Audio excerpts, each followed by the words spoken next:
Bien, pues vamos a comenzar con este tema 4 que, como podéis ver, trata acerca del aprendizaje significativo, ¿eh? En él vamos a hablar de sus tipos y sus características y además lo vamos a comparar con el aprendizaje memorístico. Comenzamos. Bien, en primer lugar vamos a acercarnos de una manera genérica a la teoría del aprendizaje significativo. Para empezar vamos a señalar que consiste en un proceso por el cual la información nueva, esa información que presenta el docente, pues llega a convertirse en significado para el aprendiz, ¿de acuerdo? ¿De qué manera se produce esta transformación o de qué manera una información externamente presentada por el docente llega a ser asimilada hasta convertirse en significado para el alumnado? Bien, pues esta conversión tiene lugar cuando el aprendiz conecta la nueva información, esos nuevos datos, lo que escucha, lo que lee en su libro de texto, cuando lo conecta con sus estructuras cognitivas, es decir, pues con lo que viene siendo las ideas que el alumno ya posee, sus conceptos previos, su forma de representar la realidad, etcétera. Bien, pues a partir de esta interacción entre lo que son los nuevos datos, la información presentada, por un lado, y los conceptos previamente existentes, por otro, pues se va a producir un efecto de transformación recíproca en ambos, es decir, en los nuevos datos, la nueva información, así como en los conceptos que previamente existían en la mente o en la estructura cognitiva del alumnado. ¿Por qué? ¿Por qué es esto? Bueno, por un lado, los nuevos datos, en tanto que adquieren que encuentran un sentido, pues son vistos a la luz del aprendiz ya de otra manera, ¿no? Con otra, pues en forma de una nueva representación, ¿no? De igual manera, los conceptos que tenía previamente en su esquema mental, pues también van a verse ampliados, mejorados, modificados por la asimilación de la nueva información. Por lo tanto, este es el efecto de transformación recíproca al que nos estábamos refiriendo. Bien, hemos de señalar también que, bueno, pues cada vez que se genera un nuevo aprendizaje significativo, pues se produce una reestructuración de los esquemas cognitivos del aprendiz, ¿vale? Esto es así en tanto que el aprendiz, que el alumno puede mejorar también su forma de representarse la realidad, no solo en lo que es la adquisición de nuevos conocimientos, sino que también puede transformar sus procesos cognitivos, los puede perfeccionar, puede mejorar sus esquemas de representación del mundo que le rodea. Bien, señalar finalmente en esta diapositiva introductoria que la teoría del aprendizaje significativo fue propuesta por vez primera por Ausubel, que fue su impulsor. Bueno, pues conviene ahora hacer una distinción entre, por un lado, el aprendizaje memorístico y, por otro lado, el aprendizaje significativo. ¿Vale? Lo vamos a diferenciar, lo vamos a comparar, pues hablando, teniendo en cuenta la relación que se establecen entre los nuevos contenidos a aprender, la nueva información que presenta, por ejemplo, el docente, y, por otro lado, los conocimientos previos, lo que serían las ideas previas que ya posee el alumno, el aprendiz, ¿de acuerdo? Bien, pues teniendo en cuenta la relación o la interacción que se establece entre los nuevos contenidos y los conocimientos previos, vamos a ver que en el aprendizaje memorístico no se da una asociación entre nuevos contenidos y conocimientos previos y la interacción que se produce es mínima. Esto es porque la relación que se establece entre los contenidos nuevos y los conocimientos previos es de tipo superficial, de tipo verbalista o literal. Es decir, pongamos por ejemplo pues un estudiante que aprende de memoria, al final lo que va a hacer es reproducir literalmente al pie de la letra los nuevos contenidos atendiendo a sus características físicas, pues por ejemplo las características gráficas de ese texto que estamos estudiando de memoria o las características auditivas, pues si estamos escuchando o si estamos repitiendo algo en voz alta para retenerlo en la memoria. Entonces, habría una interacción mínima entre nuevos contenidos y conocimientos previos en lo que es el aprendizaje memorístico. Aquí vamos a encontrar una diferencia, por tanto, muy importante si tenemos en cuenta, por otro lado, vamos hacia el aprendizaje significativo y consideramos cómo es la relación que se establece entre los nuevos contenidos por un lado y los conocimientos previos del aprendiz. Así pues, vamos a encontrar que en el caso del aprendizaje significativo, la relación que se establece entre unos y otros va a ser de tipo no arbitraria y sustancial. Es decir, va a haber una comprensión y gracias a los conocimientos previos que posee el alumno va a poder encontrar un sentido, va a poder asimilar los nuevos contenidos. Por lo tanto, los nuevos contenidos se encajan o se van a anclar en los conocimientos previos del alumno. Como resultado, a diferencia del aprendizaje memorístico, vamos a encontrar que cuando se produce el aprendizaje significativo, el aprendiz sería capaz de reproducir los contenidos que ha aprendido con sus propias palabras, no siendo así como ocurría en el caso del aprendizaje memorístico, que lo repetía literalmente, según al pie de la letra, como venía en la fuente original. Bien, continuando con el aprendizaje significativo y abundando en la idea y la importancia de los conocimientos previos, vamos a tener en cuenta que para que se pueda dar ese aprendizaje significativo, la información nueva ha de anclarse dentro de lo que es la estructura cognitiva del aprendiz. Y para que pueda anclarse en esa estructura cognitiva previa del aprendiz, éste debe contar con unos conceptos clave que sean relevantes de cara a asimilar la nueva información, y estos conceptos clave se denominan subsunsores o subsumidores, ¿vale? Entonces, el subsunsor sería ese concepto clave que necesitamos para asimilar la información nueva, ¿de acuerdo? Entonces, por ejemplo, si yo ya conozco el concepto de río, pues si voy alguien me va a explicar pues en qué consiste el caudal del río, pues necesitaré primero saber qué es un río o tener desarrollado el concepto de río, para poder entender pues a qué nos referimos con el caudal o, por ejemplo, o con la desembocadura, etcétera. ¿De acuerdo? Bien, ¿qué va a pasar si no contamos con ese subsunsor?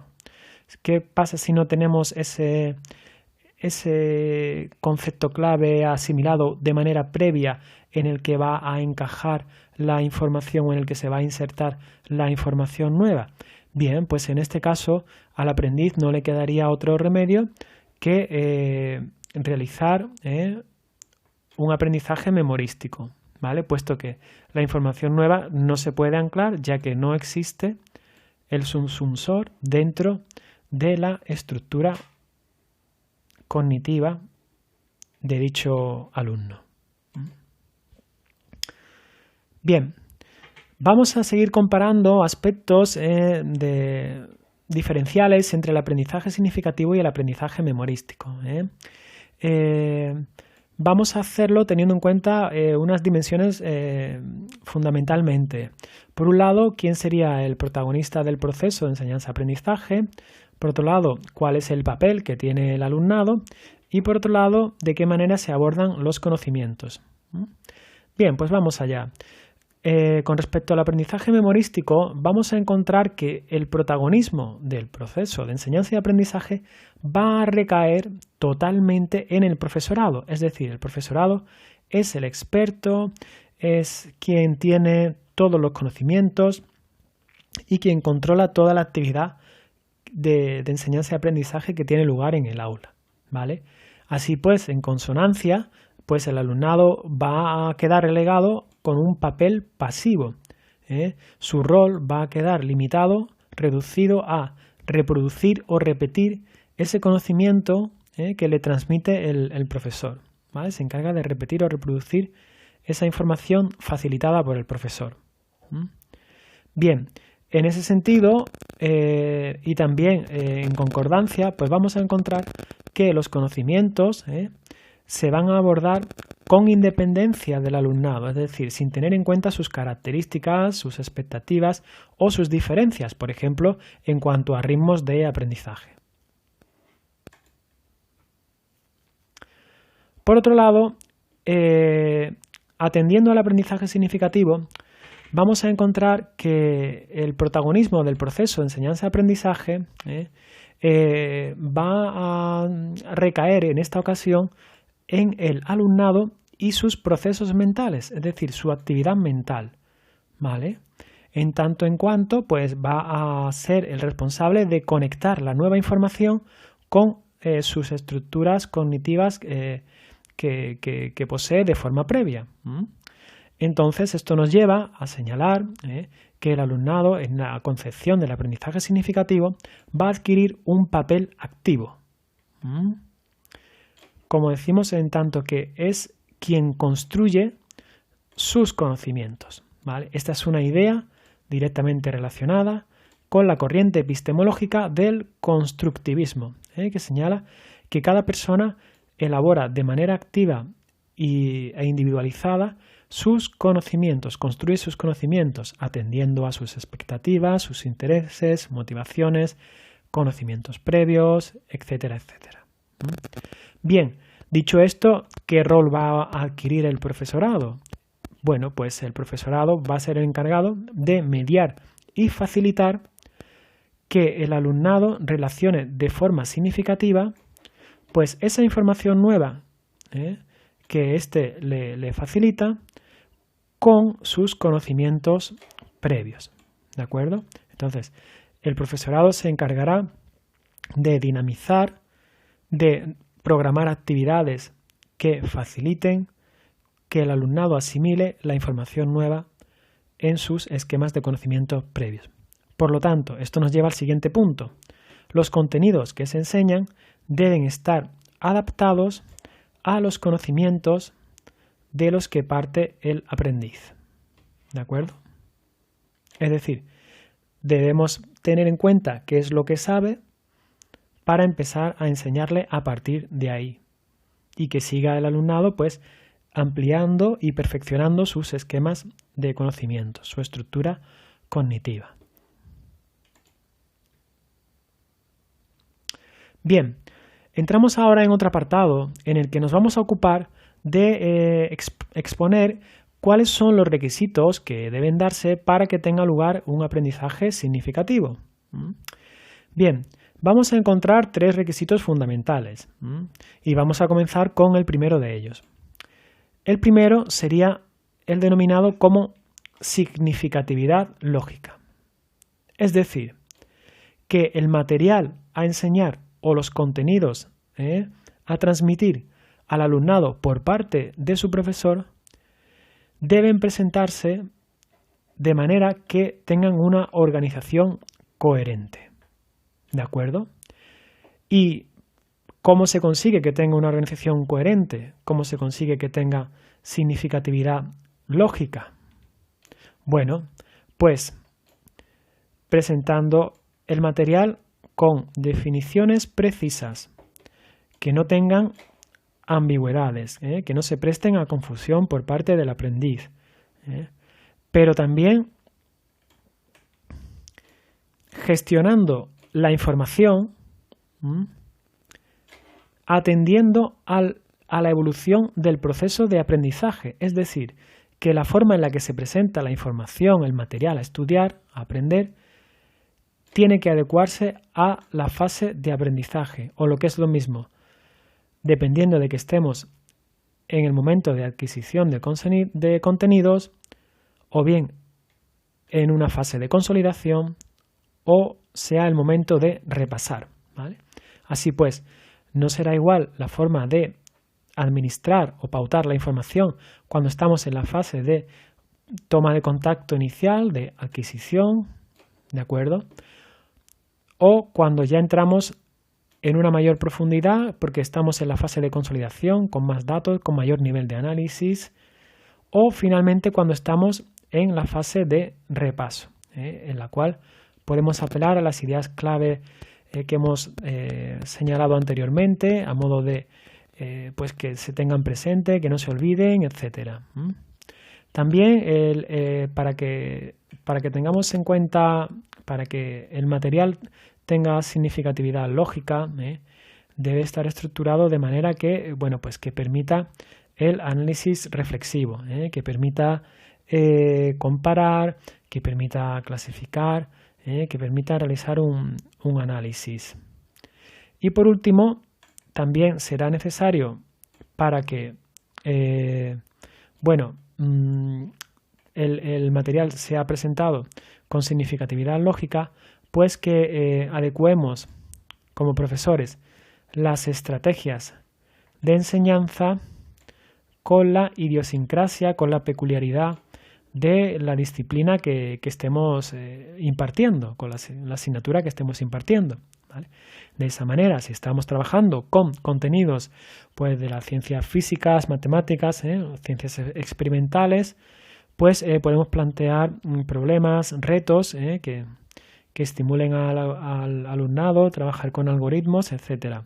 En cambio, si estamos hablando de humanidades, de contenidos históricos, etcétera, pues podemos plantear debates acerca de distintos puntos de vista, teniendo en cuenta que la historia puede ser contada dependiendo de la fuente que estemos consultando, etcétera, ¿de acuerdo? Hay que adecuar pues, las estrategias de enseñanza a las propias peculiaridades de la materia o de la asignatura que estemos trabajando.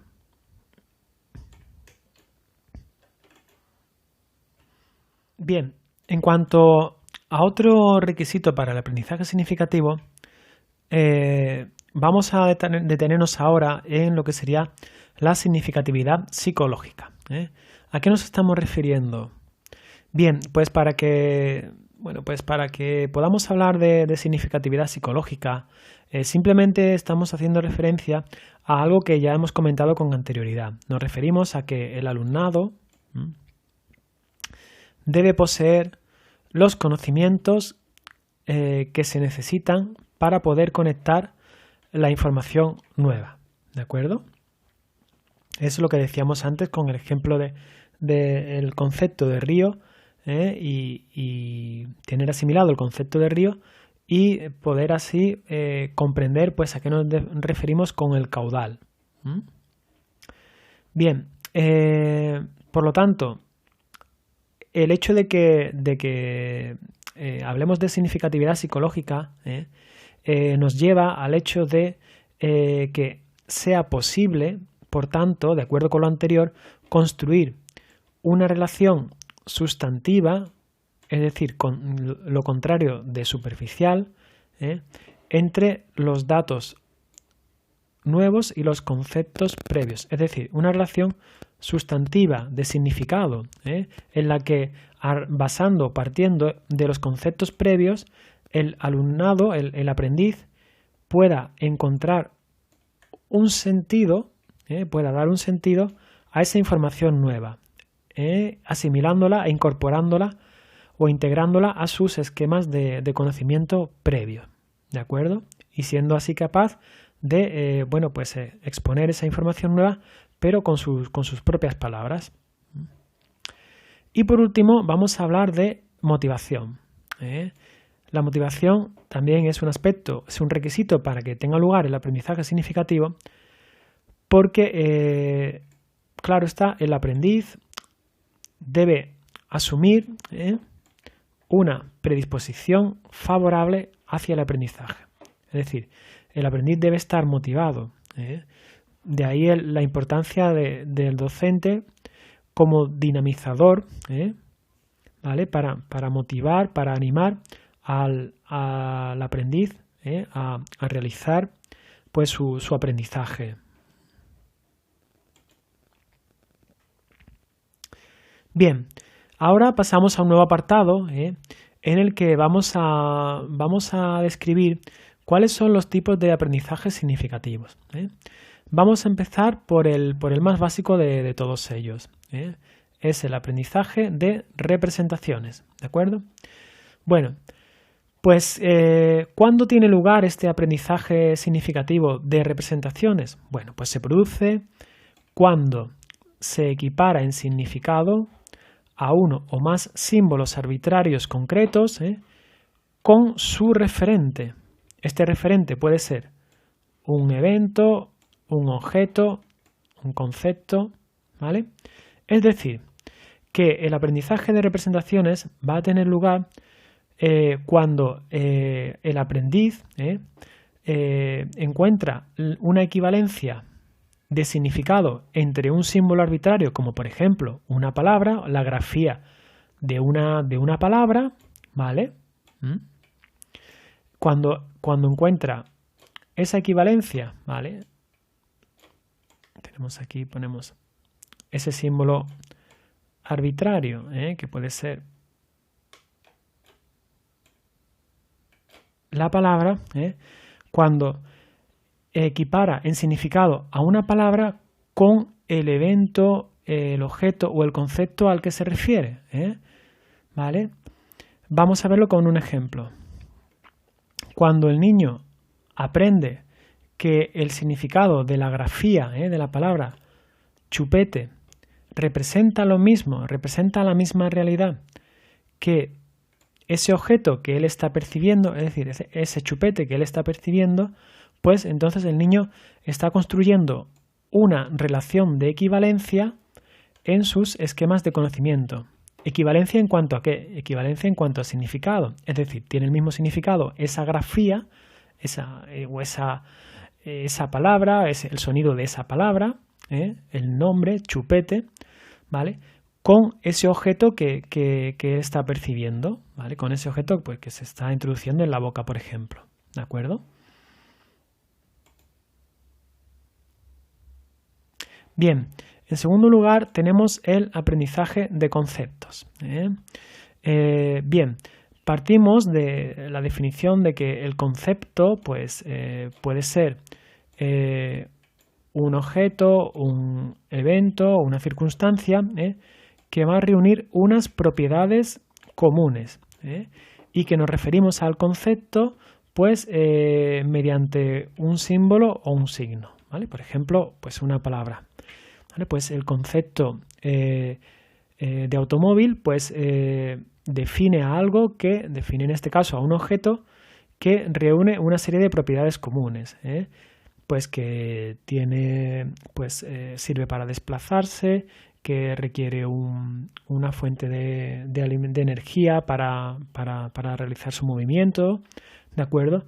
Entonces, independientemente de que pueda presentarse con distintos aspectos en temas de tamaño, color, dependiendo de la marca, del modelo, etcétera, pero todos van a tener en común una serie de propiedades, ¿vale? Entonces, eso define al concepto de automóvil. Bien, pues, por ejemplo, para el aprendizaje del concepto chupete, cuando el niño asimila el concepto de chupete, lo que está haciendo es conocer los atributos o las características comunes de ese concepto, de tal forma que sea capaz de reconocer chupetes de otros niños, ¿vale? Pese a que se presenten estos chupetes pues con otro color o con algunas variaciones en cuanto al tamaño, ¿vale? Porque es capaz de bueno, pues de entender, de conocer, pues cuáles son los atributos comunes, las características comunes de este concepto, ¿vale? Que le van a permitir, como decimos, pues reconocer a un chupete, aunque sea ligeramente distinto del suyo, ¿no? Del que él conoce.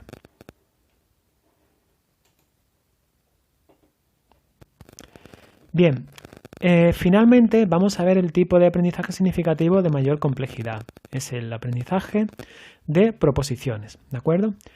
Bien, en este caso, dicho aprendizaje va a surgir de unir y relacionar varias palabras, cada una de las cuales pues alude a su propio significado, ¿de acuerdo? Entonces, en este caso no vamos a tener un referente concreto como un objeto, como el ejemplo anterior, sino que vamos a trabajar sobre la base de símbolos, de palabras, cada una de las cuales pues tiene su propio significado. Bueno, pues el aprendizaje de proposiciones va a surgir cuando a raíz de, bueno, pues de integrar varias palabras, de relacionar, de poner en relación varias palabras, pues nace una nueva idea que va a ir más allá de la mera suma de los significados de cada una de las palabras combinadas. Es decir, que el aprendizaje de proposiciones va a tener como resultante pues una nueva idea que surge a partir de la combinación de dos o más palabras. Bien, ¿y cómo es posible que surja esta nueva idea que vaya más allá de la mera suma de una serie de palabras con significado individual? Bueno, pues la formación de la nueva idea será posible gracias a que los significados de las palabras, de esas palabras que han sido combinadas, pues han interactuado con los esquemas cognitivos del aprendiz. Es decir, han cobrado un sentido nuevo, un sentido más amplio, han dado lugar a una nueva idea gracias o en el momento en que interactúan o son asimiladas por la estructura de conocimientos que posee el aprendiz, ¿vale? Concretamente, de entre todos sus conocimientos, pues aquellos que sean más relevantes, que guarden cierta relación, ¿vale? Pues con estas palabras que han sido combinadas hasta llegar a resultar en una nueva idea.